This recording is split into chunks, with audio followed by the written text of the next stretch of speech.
Fin septembre 1958, Daniel-Henri Kahnweiler reçoit un étrange coup de fil de Picasso. « Je viens d'acheter la Sainte Victoire de Cézanne », lui annonce le peintre d'une voix fiévreuse.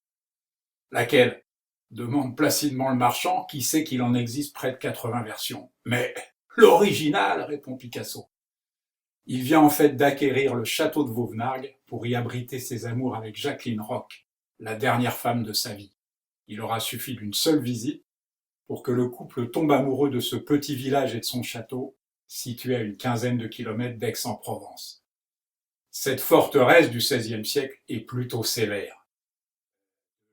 Des fenêtres comme de la terrasse, on ne peut en effet échapper à la Sainte Victoire.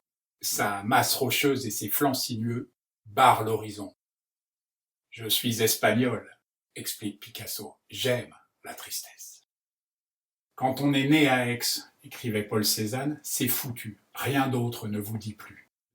De 1882 à 1887, puis de 1902 à sa mort en 1906, le peintre produit 44 huiles et 43 aquarelles consacrées à la Sainte Victoire. La première série d'études est réalisée alors que Cézanne loue un cabanon à la carrière Bibémus, au pied de la montagne, la seconde après qu'il ait acquis un terrain sur le chemin des Lauves, qui domine Aix, et qu'il s'y soit fait construire un atelier. Au tout début, quelques éléments du paysage sont encore identifiables. Champs de blé, route des Alpes, toit rouge des Bastides et de l'usine électrique. Puis Cézanne invente cet art primitif qu'il appelait de ses vœux, le cubisme, à force de répéter le même motif en se déplaçant à peine. En 1896, Numacoste écrit à Émile Zola. Il a loué un cabanon aux carrières du barrage et y passe la plus grande partie de son temps. L'exploitation des carrières s'est étendue de la période romaine à la fin du XVIIIe siècle et les parois de molasse calcaire conservent des stries obliques résultant des coups de pique portés par les marbriers.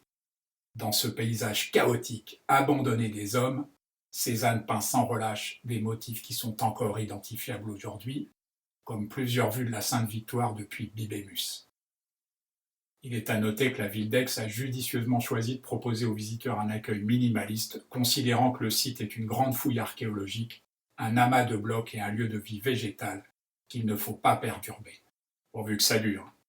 En installant son chevalet, ses toiles, sa boîte à peinture, sa palette et ses pinceaux à proximité du chemin de la Marguerite, Paul Cézanne se trouve au point de vue le plus élevé par rapport à la montagne. Il se protège des regards indiscrets à l'aide d'ombrelles de paysagistes. Le 15 octobre 1906, un orage éclate, mais Cézanne reste plusieurs heures à peindre sous la pluie. Une syncope le foudroie. On le ramène chez lui sur une charrette de blanchisseur et 2 hommes le portent dans son lit. Le lendemain matin, il est de retour à l'atelier des Lauves pour y travailler à un portrait. Celui qui voulait mourir en peignant verra son vœu presque exaucé, puisqu'il s'éteindra une semaine plus tard, des suites d'une pleurésie.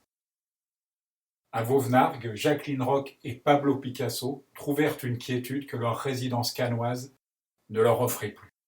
À l'entrée de la propriété, un tertre herbeux est surmonté d'une sculpture emblématique de Picasso, la Dame à l'offrande. Il l'avait réalisée pour l'entrée du pavillon de la République espagnole à l'exposition internationale de 1937 à Paris. Rien, aucun signe, aucune inscription n'indique que le peintre, mort en 1973, et sa dernière épouse, décédée en 1986, reposent ici, sous cette terre sacrée pour Picasso, puisque c'était celle de Cézanne, notre père à tous, comme il aimait à le répéter.